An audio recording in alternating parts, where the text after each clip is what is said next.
ଖଣି ଲିଜ୍ ଫେରାଇବ କି ନରଭେରାମ? 3 ମାସ ହେଲା ଖଣି ନିକଟରେ ଚାଲିଛି ଆନ୍ଦୋଳନ। ପରିବହନ କାର୍ଯ୍ୟ ବନ୍ଦ। ନମସ୍କାର ବନ୍ଧୁମାନେ, ଉପାନ୍ତ ଓଡ଼ିଶାରେ ଆପଣମାନଙ୍କୁ ସ୍ୱାଗତ।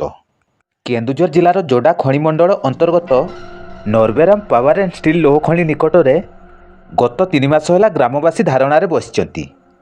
ତେଣୁ ଗତ 3 ମାସ ଧରି ଖଣିଜ ପରିବହନ ସମ୍ପୂର୍ଣ୍ଣ ବନ୍ଦ ରହିଛି।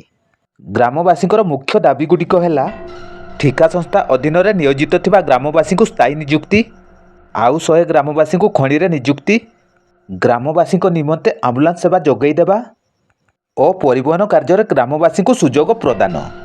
ତେବେ ଏ ବାବଦରେ କମ୍ପାନୀର ବରିଷ୍ଠ ଅଧିକାରୀ କହିଛନ୍ତି, ନରଭେରାମ ଖଣି କମ୍ପାନୀର ମାଲିକ ଗ୍ରାମବାସୀଙ୍କ ସମସ୍ତ ଦାବିକୁ ମାନି ନେବା ପରେ ମଧ୍ୟ ଆନ୍ଦୋଳନରେ ନେତୃତ୍ୱ ନେଉଥିବା କେତେକ ବ୍ୟକ୍ତି ପରିବହନ କାର୍ଯ୍ୟରେ ଟନ୍ ପ୍ରତି 20 ଟଙ୍କା ଦାବି କରି ନିଜ ଜିଦ୍ରେ ଅଟଳ ରହିଛନ୍ତି। ତେଣୁ ସେମାନେ ନିଜର ଫାଇଦା ପାଇଁ ସରଳ ଗ୍ରାମବାସୀଙ୍କୁ ବ୍ୟବହାର କରୁଥିବା ମଧ୍ୟ ଅଭିଯୋଗ ହୋଇଛି।